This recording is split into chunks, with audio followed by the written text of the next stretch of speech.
நாடு முழுவதும் ரயில் கட்டண உயர்வு இன்று முதல் அமலுக்கு வந்துள்ளது. தமிழ்நாட்டை பொறுத்தவரை ஒரு டிக்கெட்டுக்கு 15 ரூபாய் வரை கட்டணம் உயர்ந்துள்ளது.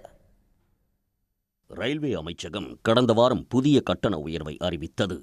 அதன்படி சாதாரண வகுப்பில் 215 கிலோமீட்டர் வரையிலான பயணங்களுக்கு கட்டண உயர்வு இல்லை என்றும், அதற்கு அதிகமான தொலைவு கொண்ட பயணத்திற்கு 1 கிலோமீட்டருக்கு 1 பைசா கட்டண உயர்வு என தெரிவித்தது. மெயில் மற்றும் எக்ஸ்பிரஸ் ரயில்களில் சாதாரண படுக்கை வசதி மற்றும் குளிர்சாதன படுக்கை வசதி கொண்ட வகுப்புகளில் கிலோமீட்டருக்கு 2 பைசா கட்டணம் உயர்த்தப்பட்டுள்ளது. அதாவது சாதாரண படுக்கை வசதி கொண்ட வகுப்பில் சென்னை திருச்சிக்கு இதுவரை 245 ரூபாய் கட்டணம் வசூலிக்கப்பட்ட நிலையில் தற்போது 252 ரூபாயாக அதிகரித்துள்ளது. சென்னை நாகர்கோவிலை பொறுத்தவரை கட்டணம் 430 ரூபாயிலிருந்து 445 ரூபாயாக அதிகரித்துள்ளது.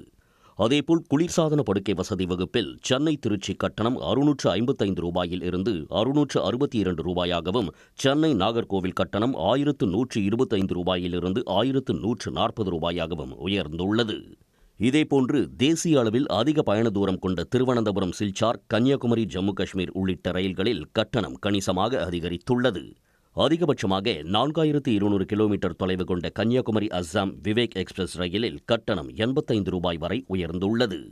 பயணிகள் ரயில், புறநகர் மின்சார ரயில் மற்றும் மாதாந்திர சீசன் டிக்கெட்டுகளுக்கு கட்டணம் உயர்த்தப்படவில்லை. கடந்த ஜூலை மாதம் 1ஆம் தேதி ரயில் கட்டணம் உயர்த்தப்பட்ட நிலையில் ஒரே ஆண்டில் 2வது முறையாக கட்டண உயர்வு அமல்படுத்தப்பட்டுள்ளது. இந்த கட்டண உயர்வு மூலம் ரயில்வே துறைக்கு 600 கோடி ரூபாய் கூடுதல் வருவாய் கிடைக்கும் என தெரிவிக்கப்பட்டுள்ளது. உடனுக்குடன் செய்திகளை தெரிந்து கொள்ள சன் நியூஸ் பெல் ஐகானை கிளிக் பண்ணுங்க.